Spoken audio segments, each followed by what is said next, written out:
Bonjour à tous, c'est Pretty Crazy. On se retrouve pour une nouvelle vidéo sur l'histoire des avions de guerre. Aujourd'hui, nous allons parler du Grumman Wildcat F4F. Désolé pour l'interruption, mais je tiens à signaler que je parle du Wildcat F4F en général, c'est-à-dire le F4F1, F4F2 et les autres modèles. Je vous laisse pour la suite. Déjà son nom, chat sauvage, drôle de nom pour un avion. Son premier vol fut le 2 septembre 1937 et c'est un avion de chasse embarqué.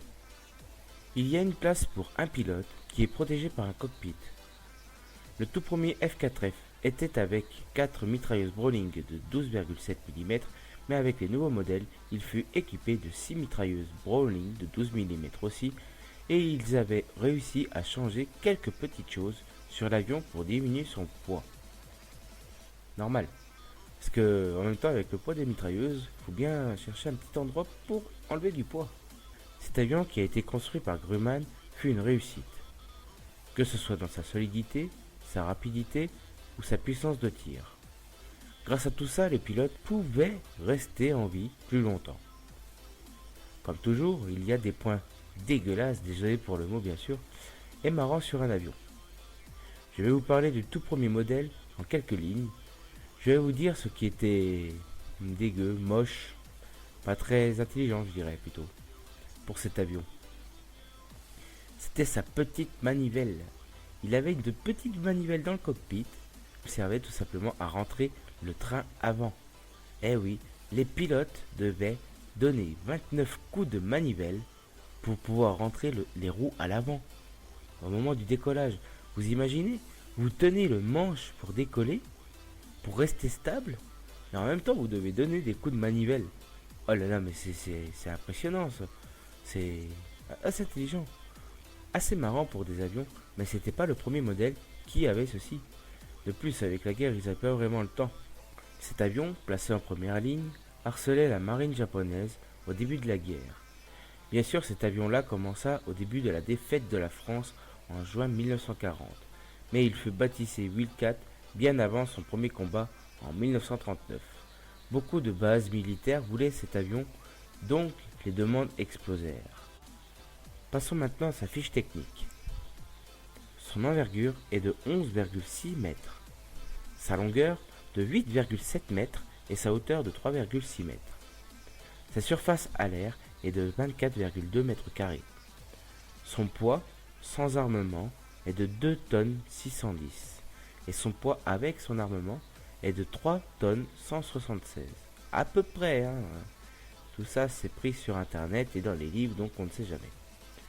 Son moteur est un Pratt & Whitney R1830-16 Twin Wasp de 1200 chevaux en étoile. Sa vitesse maximale est de 530 km/h. Sa vitesse ascensionnelle de 11,2 mètres par seconde. Son altitude maximale est de 11 400 mètres. Son rayon d'action est de 1350 mètres en vitesse de croisière, autour de son point de décollage. Son armement est de 4 mitrailleuses Browning de 12,7 mm, 6 mitrailleuses dans les modèles élevés et 91 kg de bombes. Maintenant, il y a des histoires qui tournent, comme par exemple le Buffalo et le Wildcat en vol simulé. Au moment d'atterrir sur le porte-avions, le Buffalo a vu son train avant céder car il était fragile à cet endroit, tandis que le Wildcat était plus dur, enfin un peu plus costaud on va dire. Ensuite, on va passer à une deuxième petite histoire que j'aime bien. Celle-ci, c'est ma préférée, je trouve. Connaissez-vous le lieutenant de vaisseau Edward H. Butch O'Hare, qui fut le premier as américain?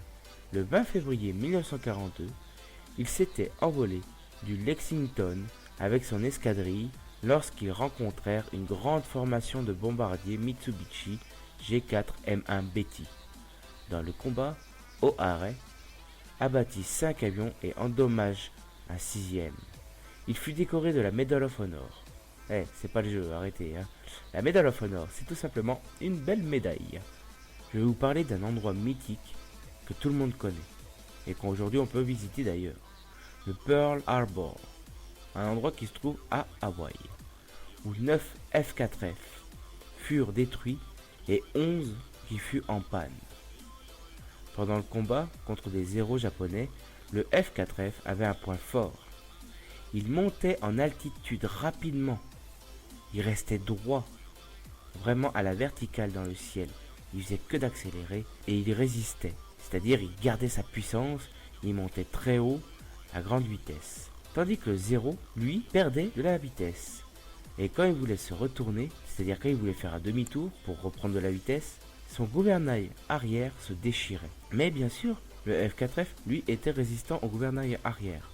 Donc au final, il pouvait reprendre son envol tranquillement et finir le Zéro, bien sûr, s'il en avait envie. Donc en conclusion, cet avion monoplane avec un moteur et des voilures médianes était puissant en vitesse, en puissance de feu, et il était un peu résistant, car il y avait bien sûr des points faibles. Il a participé à plusieurs missions. Je vous dis à très bientôt pour de nouvelles vidéos.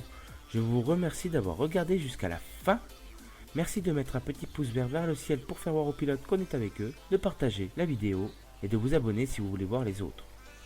Bien sûr, la série elle continue. Je vous dis à très bientôt. Peace!